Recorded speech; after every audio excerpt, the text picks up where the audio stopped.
Hello friends, मैं हूं doctor Rujuta Rajguru, gynaecologist, Akot district, Akola, Maharashtra से। आज हम बात करने वाले हैं कि प्रेगनेंसी में जो सीने में जलन होती है, इसका कारण क्या होता है। ये बहुत ही कॉमन सिम्टम है, बहुत ही कॉमन प्रॉब्लम है, बट बहुत ही डिस्ट्रेसिंग होता है उस मदर के लिए, उस मम्मी के लिए, क्योंकि बार बार अगर रोज़ आपको सीने में जलन हो रही है तो नो डाउट ये बहुत ही प्रॉब्लमेटिक बात है और बहुत ही वरीसम बात है, क्योंकि इसे रोकना बहुत ही मुश्किल हो जाता है अगर आपको हाइपर एसिडिटी हो रही है, आपको बहुत ज़्यादा सीने में जलन हो रही है। सो इसके ऊपर ही आज हम डिटेल में बात करने वाले हैं कि इसके क्या क्या कारण होते हैं। प्रेगनेंसी में ही बहुत ज़्यादा सीने में जलन क्यों होती है, हाइपर एसिडिटी क्यों होती है, और GERD मतलब क्या, यानी कि गैस्ट्रोइसोफेजियल रिफ्लक्स डिजीज़, ये क्या होता है, ये प्रेगनेंसी में क्यों ज़्यादा कॉमनली होता है और इसे हम कैसे प्रिवेंट कर सकते हैं, कैसे रोकथाम कर सकते हैं और इसे हम किस तरीके से ट्रीट करते हैं, right. So each and everything about acidity during pregnancy आज की वीडियो में हम डिटेल में जानने वाले। सो इस वीडियो को आपको एंड तक ज़रूर देखना है। और इस चैनल पर अगर आप पहली बार आए हैं तो ऐसे ही women health related authentic information के लिए इस चैनल को विद बेल बटन सब्सक्राइब करना न भूलें। सो एसिडिटी ये बहुत ही कॉमन शब्द है, हम बहुत ही आसानी से कह देते हैं कि मुझे बहुत ज़्यादा एसिडिटी हो गई है क्योंकि मुझे सीने में जलन हो रही है या मेरे गले में बहुत सी जलन हो रही है, राइट। सो ये बहुत ही कॉमन टर्म है, बट ये जितना कॉमन टर्म है उतना ही प्रेगनेंसी में भी ये सिम्टम बहुत ही ज़्यादा कॉमन है।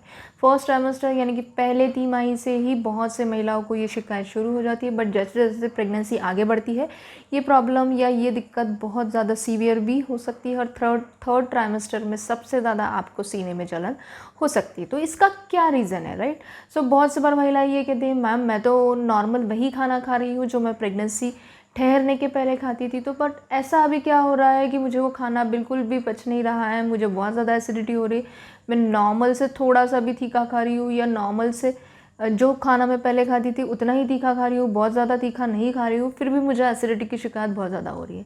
तो 2-3 रीज़न्स है उसके लिए। तो सबसे पहला रीज़न ये है कि जो प्रेगनेंसी का हार्मोन होता है, हार्मोन्स जो होते हैं, जैसे कि मेन हार्मोन होता है प्रोजेस्टेरोन हार्मोन या फिर रिलैक्सिन नाम का हार्मोन, ये दोनों हार्मोन क्या काम करते हैं, ये आपको प्रेगनेंसी को कंजर्व करने का, यानी कि सही तरीके से 9 महीने तक, 9 महीने की जर्नी को आसान करने का या यूट्रस को रिलैक्स स्टेट में रखने का, यानी कि आपका एबॉर्शन ना हो या प्रीटर्म लेबर पेन ना हो, इसके लिए प्रोजेस्टेरोन हार्मोन काम करता है। यानी कि जो यूट्रस की स्मूथ मसल्स है उसे रिलैक्स स्टेट में रखता है, यानी कि प्रोजेस्टेरोन हार्मोन का जो काम है ये स्मूथ मसल रिलैक्सेंट इफेक्ट ये होता है।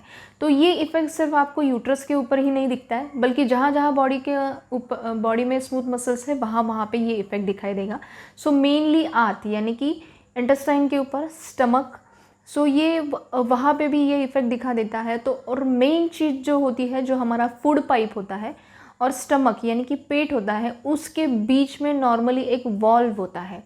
सो ये भी वॉल ये प्रोजेस्टेरोन हार्मोन की वजह से रिलैक्स स्टेट में आ जाता है, ढीला पड़ जाता है। सो जब भी हम खाना खाते हैं तो थोड़ा सा भी अगर हम तीखा या तेज़ खाना खा लेते हैं या नॉर्मल भी खाना खा लेते हैं तो ये जो खाना है ये पेट में से ऊपर की तरफ आ जाता है, क्योंकि ये वॉल ये नॉर्मली सही तरीके से बंद होता है तो ये रिलैक्स रहेगा। तो जो भी हम खाना खाएंगे या थोड़ा सा भी ज़्यादा हम खाना खा लेते हैं तो ये ऊपर की तरफ आ जाता है, right. Second thing, gastric emptying time बढ़ जाता है, यानी कि गैस्ट्रिक एम्पटाइम मतलब जो पेट में हम जो भी खाना खाते हैं, प्रोजेस्टेरोन इफेक्ट की वजह से जो आंत की इंटेस्टाइनल मोटिलिटी है वो स्लो डाउन हो जाती है, स्टमक की भी मोटिलिटी स्लो डाउन हो जाती है, जिसकी वजह से खाना जल्दी से पेट में से हमारे इंटेस्टाइन आंत में नहीं पास ऑन होगा। ज़्यादा देर तक अगर स्टमक में रहता है तो ज़्यादा एसिड सिक्रीशन होगा और इसकी वजह से भी आपको एसिड रिफ्लक्स हो सकता है, एसिडिटी हो सकती है। और जैसे जैसे प्रेगनेंसी बढ़ती है तो जैसे जैसे यूट्रस का साइज़ यानी कि गर्भाशय का साइज़ बढ़ने लगता है तो ये गर्भाशय आपके स्टमक के ऊपर प्रेशर डालता है, जिसकी वजह से ये जो हम स्टमक में खाना खा रहे हैं, पेट में जो हमारा खाना जाता है फूड पाइप में से, ये वापस आता है, क्योंकि यूट्रस का भी प्रेशर स्टमक के ऊपर आ रहा है। यानी कि मैकेनिकल प्रेशर की वजह से भी सेकेंड ट्राइमेस्टर या फिर थर्ड ट्राइमेस्टर में मेनली 8वें-9वें महीने में ये इफेक्ट दिखाई दे सकता है और इसीलिए 8वें-9वें महीने में आपको बहुत ज़्यादा एसिडिटी की शिकायत हो सकती है। देन ये तो थे कारण जो प्रेगनेंसी में एसिडिटी बहुत ज़्यादा बढ़ाने के लिए रीज़न होता है। हार्ट बर्न यानी कि हमें सीने में जलन के कारण होते हैं, राइट। सो इसे हम कैसे ठीक कर सकते हैं। सो जो आपको अगर बहुत ज़्यादा सीने में जलन होती है तो नो डाउट आपके डॉक्टर तो आपको ट्रीटमेंट देंगे ही, लाइक कि एंटासिड्स आपको देंगे, H2 ब्लॉकर्स में होता है फैमोटिडीन नाम का एक दवाई होता है, वो दिया जा सकता है। देन प्रोटॉन पंप इनहिबिटर्स बहुत ही कॉमनली यूज़ करते हैं हम। सो प्रोटॉन पंप इनहिबिटर्स में ये जो आपको दवाई देते हैं, इनमें से कोई भी एक दवाई हो सकती है आपके गायनेकोलॉजिस्ट जो आपको प्रिस्क्राइब करते हैं, जैसे कि ओमेप्राजोल, लैंसोप्राजोल, पेंटोप्राजोल या रैबिप्राजोल, राइट। सो ये तो हुई बात, अगर आपको बहुत ज़्यादा एसिडिटी हो रही है तो ये तो दवाई दी जाएगी। एंटासिड्स में मेनली मैग्नीशियम, एल्यूमिनियम और कैल्शियम जैसे दवाई वो लिक्विड में प्रेजेंट होती है, जिसकी वजह से आपको कूलिंग इफेक्ट होगा, स्टमक के ऊपर एक कोटिंग आ जाएगा, जिसकी वजह से जो एक्सेस एसिड तैयार हो रहा है वो कम हो जाएगा। देन एंटासिड में सोडियम बाइकार्बोनेट हम नहीं एडवाइस करते हैं, ये प्रेगनेंसी में नहीं देते हैं जो एंटासिड्स में सोडियम बाइकार्बोनेट होता है, क्योंकि इसकी वजह से आपको प्रेगनेंसी में फ्लूइड रिटेंशन होने का खतरा होता है, यानी कि फ्लूइड वॉल्यूम बढ़ सकता है, जो कि हमें प्रेगनेंसी में नहीं चाहिए। इसकी वजह से आपके बॉडी के ऊपर, आपके हाथों पैरों के ऊपर सूजन आती है, तो जनरली आपके डॉक्टर ये आपको नहीं प्रिस्क्राइब करेंगे। बट जो एंटासिड जिसमें मैग्नीशियम है, एल्यूमिनियम है, या लोकल एनेस्थेटिक ड्रग्स होते हैं ऑक्सीटाकेन जैसे, वो जो स्टमक की, पेट की लेयर होती है वहाँ पे एक परत जमा देते हैं, जिसकी वजह से जो एसिड सिक्रीट हो रहा है वो आपके स्टमक को, आपको जलन नहीं महसूस होगी और आपको जल्द से जल्द राहत मिल पाएगी। सो ये जो हमने देखा ये तो था एसिडिटी में हमें कौन कौन सी दवाई देते हैं, राइट।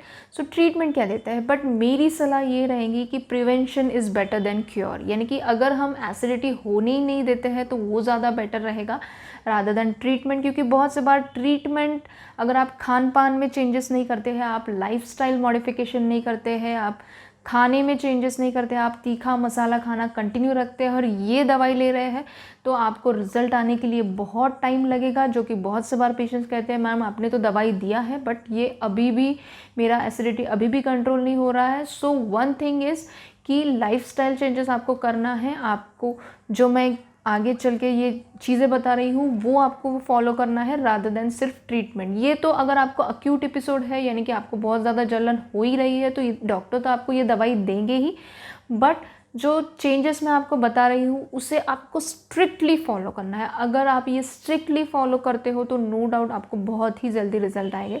तो फर्स्ट थिंग इज़ प्रिकॉशंस आपको क्या लेना है, आपको मसालेदार खाना नहीं खाना है। बहुत ज़्यादा मसाले आप खाओगे तो पेट में आपके बहुत ज़्यादा एसिड तैयार हो जाएगा, जिसकी वजह से आपको हार्टबर्न की शिकायत होगी। देन ऑयली फूड आपको अवॉइड करना है। देन तीखा, हरी मिर्च या लाल मिर्च खाने से आपको निकाल देना है। इतना सा तीखा आपको सब्जी या कोई भी डिश में ऐड करना है, बहुत ज़्यादा तीखा आपको नहीं खाना है, क्योंकि ये जो हार्मोन की वजह से चेंजेस आपकी बॉडी में हो रहे हैं, आपके पेट के ऊपर हो रहे हैं। सो नॉर्मली अगर आप जो तीखा खा रहे हैं वो शायद आपको इस बार नहीं पच रहा है, तो आपको नो डाउट तीखा खाने में बहुत ही कम कर देना है।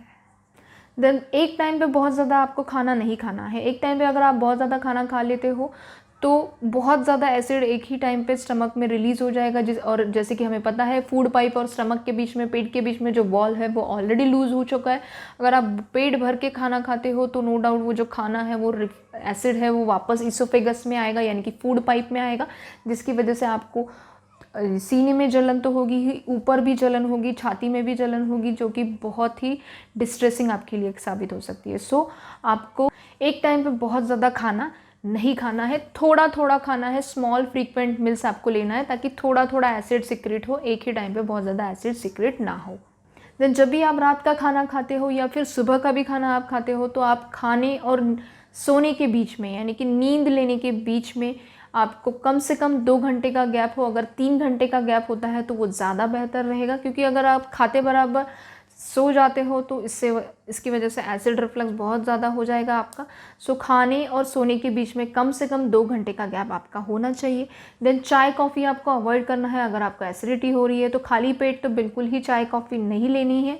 अगर कुछ ब्रेकफास्ट आप कर लेते हो, थोड़ा बहुत नाश्ता करते हो, उसके बाद चाय कॉफ़ी थोड़ी बहुत पी सकते हो, बट एम्प्टी स्टमक, खाली पेट आपको चाय कॉफ़ी बिल्कुल नहीं पीनी है, क्योंकि जो चाय और कॉफ़ी में कैफ़ीन होता है वो स्टिमुलेंट होता है एसिड के लिए, सो ये अगर हम पिएंगे तो ज़्यादा एसिड सिक्रीशन होगा स्टमक में। देन चॉकलेट अगर आप बहुत ज़्यादा खाते हो तो उसमें भी कैफ़ीन होने की वजह से वो भी एसिडिटी कर सकता है, तो बहुत ज़्यादा डार्क चॉकलेट्स भी आपको नहीं खाना है, वो अवॉइड करना है। देन शराब, अगर आप अल्कोहल कंजम्पशन करते हो या फिर स्मोकिंग करते हो या फिर तंबाकू खाते हो, टोबैको च्यूइंग आप करते हो, तो भी आपको एसिडिटी की शिकायत बहुत ज़्यादा होगी। सो ये सब चीज़ों से आपको परहेज़ करना है। देन कार्बोनेटेड ड्रिंक्स या कोल्ड ड्रिंक्स आपको अवॉइड करना है। उसमें अगर हम कार्बोनेटेड ड्रिंक्स या कोल्ड ड्रिंक्स हम पीते हैं तो उसमें जो गैस है, वो जो हम खाना खा रहे हैं, जब एसिड सिक्रीट हो रहा है, वो गैस की वजह से पेट फूला फूला सा रहेगा, जिसकी वजह से एसिड रिफ्लक्स होगा, उसकी वजह से भी आपको हाइपर एसिडिटी की शिकायत होगी। देन लहसुन और प्याज का सेवन आपको कम रखना है अगर आपको एसिडिटी की शिकायत है, ये थोड़ी बहुत एसिडिटी बढ़ा सकते हैं। या फिर पुदीना भी, हम एक्चुअली पुदीना हेल्दी होता है, बट जिन लोगों को एसिडिटी की शिकायत होती है उन्हें जनरली पुदीना नहीं खाने के लिए कहा जाता है। तो जंक फूड आपको अवॉइड करना है, जैसे कि समोसा, कचौरी, पिज़्ज़ा, बर्गर, ये पानी पूरी, ये चीज़ बहुत से बार महिलाएं को ये खाने की बहुत ज़्यादा इच्छा होती है, बट अगर आपको एसिडिटी की शिकायत हो रही है तो प्लीज़ इन चीज़ों से आपको परहेज़ करना है। और सोते वक्त आपको एकदम बेड के लेवल पे नहीं सोना है, आपको थोड़ा एलिवेटेड सोना है। सिर का जो एंड है वो थोड़ा सा बेड लेवल से ऊपर होना चाहिए, ताकि जो एसिड रिफ्लक्स है वो नहीं हो, राइट। सो एसिड रिफ्लक्स, अगर आप एलिवेटेड थोड़ा सा सोते हो तो एसिडिटी की शिकायत भी आपकी काफ़ी हद तक कम हो जाएगी। So I hope this information was helpful to you. अगर ये जानकारी आपको अच्छी लगी तो आपके फ्रेंड्स और रिलेटिव्स में से ज़रूर शेयर कीजिए, और ऐसे ही हेल्थ रिलेटेड इन्फॉर्मेशन के लिए इस चैनल को विद बेल बटन सब्सक्राइब करना ना भूलें। Thank you.